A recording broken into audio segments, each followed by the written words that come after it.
গাইবান্ধা ৫ আসনের সংসদ সদস্য মাহমুদ হাসান রিপন আজকে ৩টি ইউনিয়নে ৩,০০০ পরিবারের মধ্যে ১০ কেজি করে চাল বিতরণ করেছেন। এই মুহূর্তে গাইবান্ধা থেকে সহকর্মী ফেরদৌস জুয়েল, টাঙ্গাইল থেকে কামাল হোসেন সরাসরি আমাদের সঙ্গে যুক্ত হচ্ছেন। গতকাল পর্যন্ত গাইবান্ধায় ২৭টি ইউনিয়ন প্লাবিত ছিল, সুন্দরগঞ্জ সদর, ফুলছড়ি এবং সাগাটা উপজেলায়।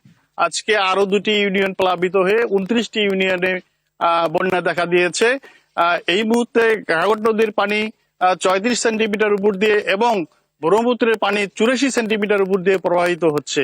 বিশেষ করে নদীর চরে ১৬৫টি চর রয়েছে ব্রহ্মপুত্র বন্যা নিয়ন্ত্রণ বাঁধের বাইরে। এই সব চরে কিন্তু কোনো যে বাড়ি ঘরে কোনো মানুষ থাকার মতো অবস্থা নেই, কিন্তু তারপরেও সেখানে যে গবাদি পশু রয়েছে, এইসব গবাদি পশু রক্ষার জন্য তাদের একমাত্র সবচেয়ে বড় সম্পদ হলো গবাদি পশু। গবাদি পশু রক্ষার জন্য তারা বাড়িতে গবাদি পশুর সাথে মিলেমিশেই অবস্থান করছেন। গাইবান্ধা জেলা প্রশাসন ৩৫০০ শুকনো খাবার প্যাকেট বিতরণ করেছে। এছাড়া